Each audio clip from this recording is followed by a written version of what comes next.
Welcome to Module 17, and in this particular module we're going to deal with the client side of our image upload. And let's take a look at what's coming up in this particular module. So first of all, we're going to add a place where we can show our photos for our users, and that means adding a profile page. And on this page we're going to display our user photos, but not just here. There's various places in our application where we're displaying images. The activity host has an image, the attendees have an image, the navbar has an image, and of course on our profile page as well, we'll be displaying the images. But in order to get images up to our server, we're going to need a photo upload widget, and we will create one. And this photo upload widget is going to contain three areas. One of them is going to be a drop zone so that we can drag and drop photos in there, and we'll be making use of a package called React Drop Zone to help us with this. And we're also going to add the ability for users to crop and resize their images, and for that we'll use React Cropper.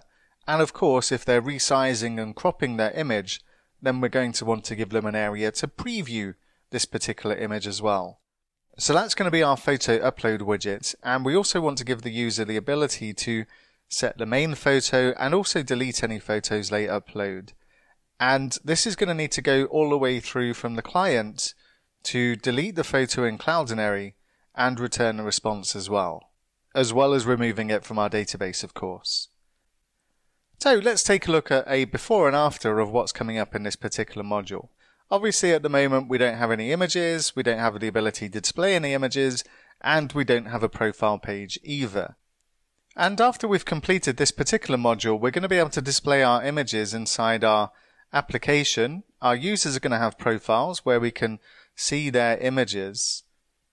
We're also going to have our own profile page, and inside this profile page it's going to give us the ability to add a photo, and to do this we're going to use our shiny new photo upload widget we're going to create, and this will give us the ability to upload images into Cloudinary.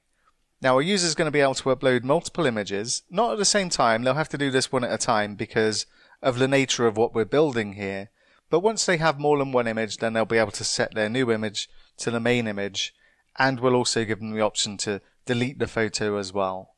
And that's what's coming up in this section.